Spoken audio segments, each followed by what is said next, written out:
Assalamualaikum warahmatullahi wabarakatuh. Saya Duyana Agustina.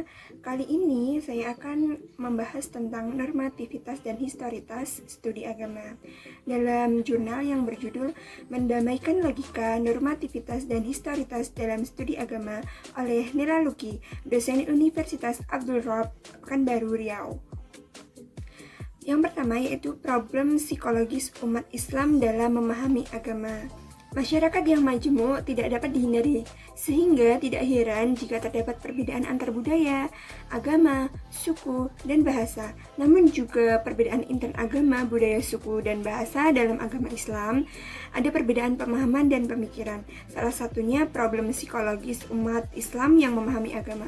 Dalam masalah ini, masing-masing pemikiran saling menuduh lawannya terlalu kaku, tetapi ternyata tidak menyadari bahwa logika yang ia gunakan juga logika yang kaku. Jika tidak diselesaikan, maka umat akan semakin kebingungan dan para intelektual akan sibuk dengan persoalan yang belum tentu layak untuk dipersoalkan. Dampak psikologis ini muncul pada penghujung abad ke-19 pada pertengahan abad ke-20.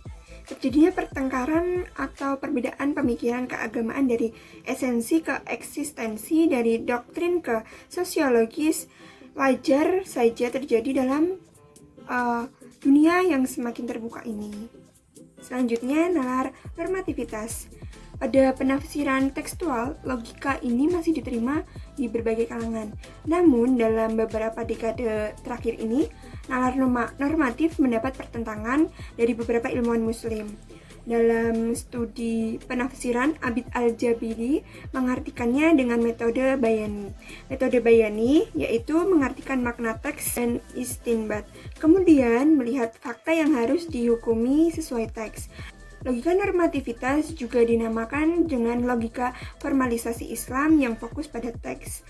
Ciri logika yang berpikir ekstrim normatif yaitu 1. Menjadikan teks sebagai sumber hukum yang tidak bisa diganggu-gugat. Kedua, menjadikan ulama masa lampau sebagai standar yang tidak bisa diganggu-gugat. Ketiga, teks tidak bisa diubah, hanya realitas yang bisa diubah mengikuti teks.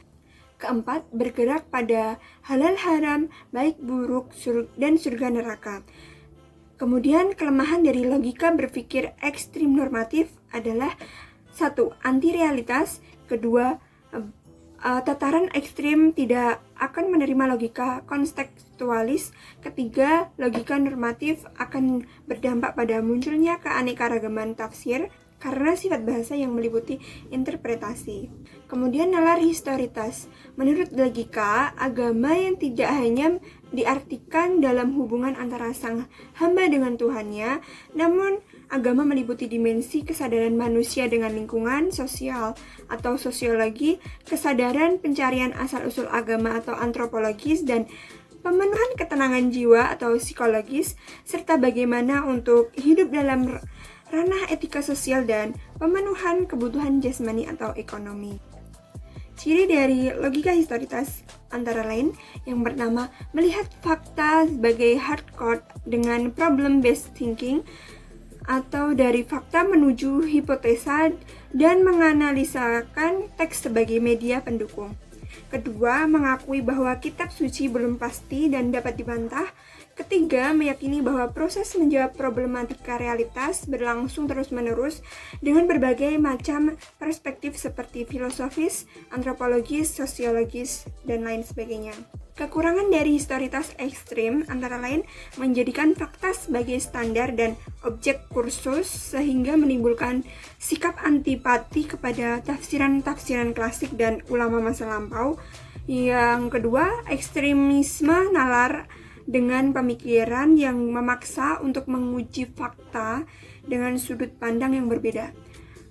Yang ketiga, pendekatan keagamaan dengan pendekatan sosiologis dan psikologis, melihat agama hanya dengan cara pandang sosial, sehingga agama menjadi kesakralan.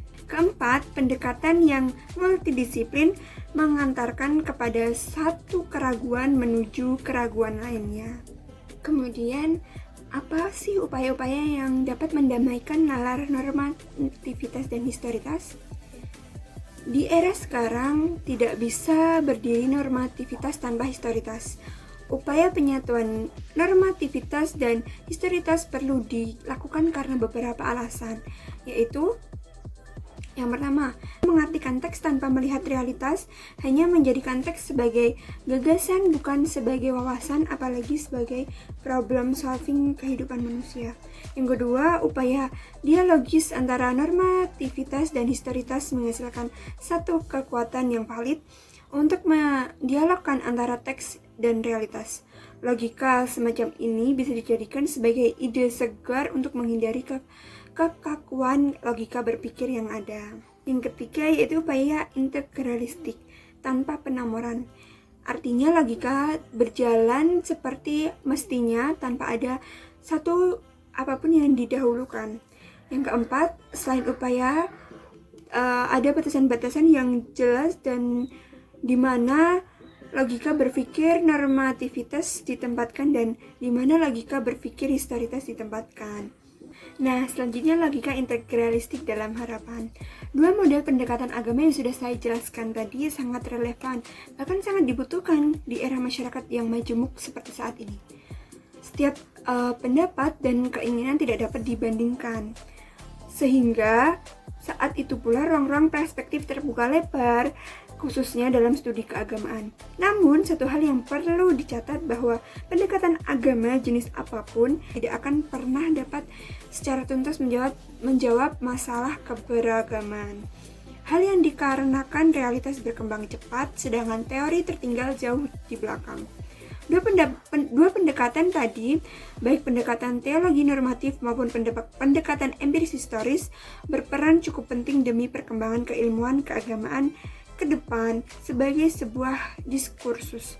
Pada akhirnya, idealnya, di dalam diri para ilmuwan telah terjadi internalisasi antara logika normatif dan historitas. Demikian yang dapat saya sampaikan. Terima kasih atas perhatiannya. Semoga ilmunya bermanfaat dan mohon maaf apabila terjadi kesalahan kata, pengucapan, maupun kekurangan dalam penjelasan saya.